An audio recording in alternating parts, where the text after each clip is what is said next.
નમસ્કાર દર્શક મિત્રો, હું છું એન્કર અર્પિતા પટેલ. આપ જોઈ રહ્યા છો VM24 news Gujarat news channel. જોતા રહો ગુજરાતના દરેક જિલ્લાના ન્યૂઝ VM24 ન્યૂઝ ગુજરાતમાં. જાફરાબાદ તાલુકાના વડલી ગામમાં સામાન્ય બાબતે હત્યાની ઘટના આવી સામે. જૂની અદાવતમાં બજારમાં જ શાળાને પેટમાં પાટું મારી ને બજાર વચ્ચે જ પાડી દીધો હતો. લાકડીના મારથી માર મારવામાં આવ્યો હતો અને સારવાર માટે હોસ્પિટલ ખસેડાયો ત્યારે ડોક્ટરે તેને મૃત જાહેર કર્યો હતો.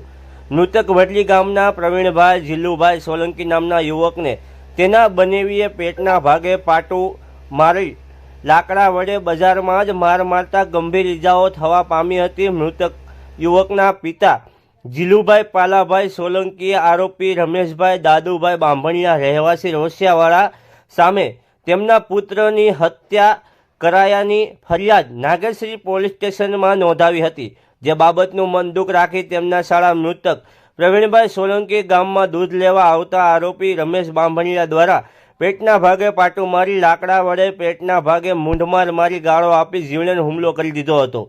જેથી પ્રવીણભાઈનું મોત થતાં મામલો હત્યામાં પલટાયો હતો. યુવકની લાશને જાફરાબાદ હોસ્પિટલમાં PM અર્થે ખસેડવામાં આવી હતી. નાગેશ્રી પોલીસ દ્વારા આરોપી રમેશ બાંભણિયાને પકડી પાડી આગળની તપાસ ચાલુ કરી છે. VM24 ગુજરાત.